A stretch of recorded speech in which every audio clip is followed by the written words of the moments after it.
Hello students, मैं मुकेश यादव आज आपके सामने 12th क्लास केमिस्ट्री का एक प्रैक्टिकल है टाइट्रेशन। उसके बारे में आपको कुछ डिटेल में जानकारी दूंगा कि आपको किस तरह से इस टाइट्रेशन वाले प्रैक्टिकल को करना है, कितने इसके टाइप्स होते हैं, क्या क्या इसमें केमिकल्स हमें यूज़ करने हैं, उन सारे के बारे में आज मैं आपको डिटेल में बताऊंगा। सबसे पहले बताऊं कि टाइट्रेशन क्या होती है।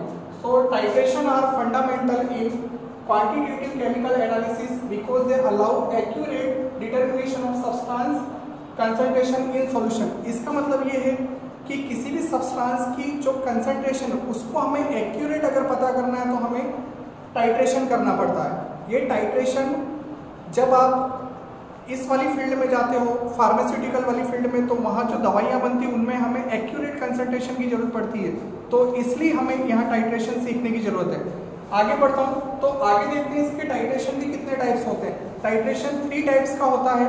पहला acid base titration, second redox titration और थर्ड होता है कॉम्प्लेक्सोमेट्रिक टाइट्रेशन। पहला जो है आपका एसिड बेस टाइट्रेशन, इसमें 2 सॉल्यूशन हम लोग लेते हैं, एक अननोन सॉल्यूशन होता है, दूसरा नॉन सॉल्यूशन होता है, जिसमें एसिड और बेस दोनों को आपस में टाइट्रेट करके एंड पॉइंट प्राप्त करते हैं। और ये जो प्रैक्टिकल है आप लोगों ने 11th क्लास में सीखा है। तो इसमें आपको ये ध्यान रखना है कि 2 तरह के सॉल्यूशन यूज करने, मुझे एक अननोन सॉल्यूशन होगा और एक नॉन सॉल्यूशन होगा। तो अननोन सॉल्यूशन की कंसंट्रेशन का मुझे पता करना है। सेकंड जो है हमारा रेडॉक्स टाइट्रेशन, ये क्लास 12 के केमिस्ट्री प्रैक्टिकल में सिलेबस में इंक्लूड है। इस प्रैक्टिकल में भी हमें 2 केमिकल लेने, एक नॉन सॉल्यूशन लेना है, दूसरा अननोन सॉल्यूशन लेना है। इस वाले रेडॉक्स टाइट्रेशन में हमें जो यूज करना है KMnO4, ये नॉन सॉल्यूशन होगा, और दूसरा इसके साथ यूज करना है मुझे ऑक्सैलिक एसिड,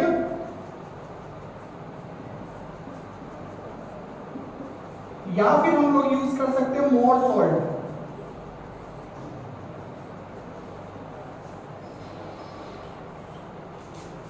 अगर हम KMnO4 का ऑक्सैलिक एसिड के साथ टाइट्रेशन करते हैं तो KMnO4 हमें नॉन सॉल्यूशन दिया जाएगा, इसकी कंसंट्रेशन हमें पता होगी, लेकिन ऑक्सैलिक एसिड की कंसंट्रेशन हमें नहीं पता होगी, उसको हमें डिटरमाइन करना है। दूसरा हम क्या कर सकते हैं कि नॉन सॉल्यूशन तो KMnO4 ही लेंगे, लेकिन जो अननोन सॉल्यूशन होगा वो मोर सॉल्ट होगा, और इस मोर सॉल्ट की हमें कंसंट्रेशन को पता करना है।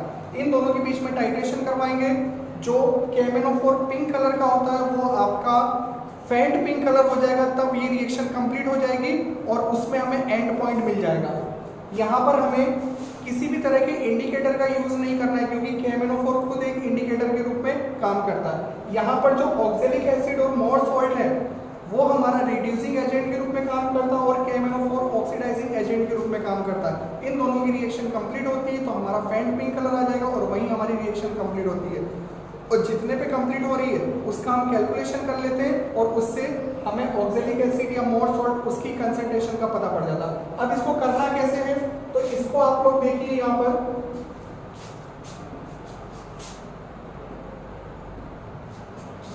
पर जो हमारा रेडॉक्स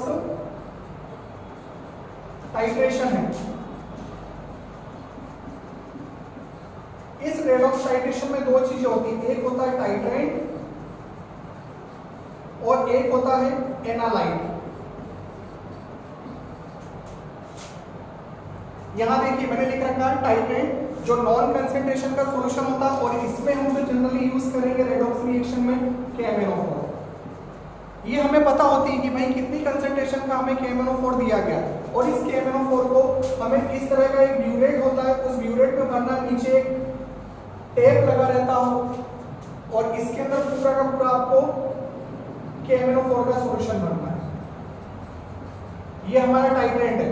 दूसरा होता है एनालाइट। एनालाइट हमें एक इस तरह की ट्यूब होती है जिसे हम पीपेट कहते हैं।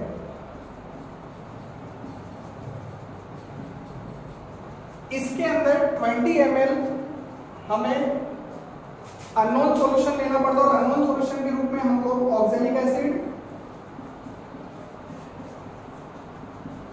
या फिर मोर सॉल्ट का यूज करते हैं। ये एनालाइट होता है, और इस एनालाइट को पीपेट से हम 20 ml लेंगे और इसको कॉनिकल फ्लास्क के अंदर डाल देंगे, और धीरे धीरे हम इस जो इसका KMnO4 जिस ब्यूरेट के अंदर भरा हुआ उस ब्यूरेट से थोड़ा थोड़ा करके हम इसके अंदर कॉनिकल फ्लास्क में जो ऑक्सैलिक एसिड ले रखा है उसके अंदर थोड़ी थोड़ी ड्रॉप्स डालेंगे, और जैसे ही ड्रॉप्स डालते जाते हैं तो एक टाइम ऐसा आएगा कि हमारा KMnO4 का कलर फेंट कलर हो जाएगा, और हमें पता पड़ जाएगा। इसकी रीडिंग नोट कर लेते हैं हम ब्यूरेट में, और ब्यूरेट में रीडिंग नोट करने के बाद हमें फॉर्मूले में M1V1 बराबर M2V2, उस फॉर्मूले में सारी वैल्यू पुटअप करके हम अननोन सॉल्यूशन की कंसंट्रेशन निकालते हैं। सपोज अगर मैंने KMnO4 ले रखा है 0.1 m का, तो M1 हो गया 0.1 m। V1 कितनी रीडिंग पर ये फेंट पिंक कलर हुआ, मान लीजिए आपका हुआ 18.9, तो V1 की वैल्यू 18.9, और ये 18.9 हमें ब्यूरेट से मिलेगी। ये रीडिंग कहाँ से मिलेगी, हमें ब्यूरेट से रीडिंग मिलेगी। और M2 ये हमें अननोन है, ये हमें फाइंड आउट करना, और V2 मैंने कितना ऑक्सैलिक एसिड लिया था पीपीट से 20 ml। और इस तरह से सारी वैल्यू रख के हम लोग M2 की वैल्यू फाइंड आउट कर लेते हैं, और यही जो M2 है वो अननोन सॉल्यूशन की कंसंट्रेशन है। So this is all about your titration. इसमें एक चीज और आपको ध्यान रखनी, टाइट्रेंट क्या होता है, एनालाइट क्या होता है, इंडिकेटर्स क्या होते हैं। इस रेडॉक्स रिएक्शन में KMnO4 खुद एक इंडिकेटर का काम करता है, इसलिए हमें किसी दूसरे इंडिकेटर का यूज नहीं करना है। इसके अलावा एक यहाँ एंड पॉइंट होता है। एंड पॉइंट का मतलब ब्यूरेट से जब हमने ड्रॉप करके KMnO4 को इस कॉनिकल फ्लास्क के ऑक्सैलिक एसिड में डाला था, तो जिस पॉइंट पर आकर इस KMnO का जो पिंक कलर था, जो KMnO4 का पिंक कलर था वो फेंट पिंक कलर में चेंज हो जाएगा, वही पॉइंट हमारा एंड पॉइंट होता है, उसी को इक्विवेलेंट पॉइंट बोलते हैं, और उसी पॉइंट को हमें V1 की वैल्यू में रखना है। इस तरह से हम लोग इस क्लास 12 के केमिस्ट्री प्रैक्टिकल को टाइट्रेशन वाला सबसे ज़्यादा मार्क्स का एक्सपेरिमेंट है जिसे आपको करना है। और जो तीसरे टाइप का टाइट्रेशन होता है वो कॉम्प्लेक्सोमेट्री टाइट्रेशन है, ये आपके सिलेबस में नहीं है। इसमें हम लोग वाटर की हार्डनेस को पता करने के लिए, उसको डिटरमाइन करने के लिए कैल्शियम और मैग्नीशियम आयन का EDTA के साथ में टाइट्रेशन करते हैं। So this is all about the titration of chemistry practical in class 12। Thank you so much. जय हिंद, जय भारत।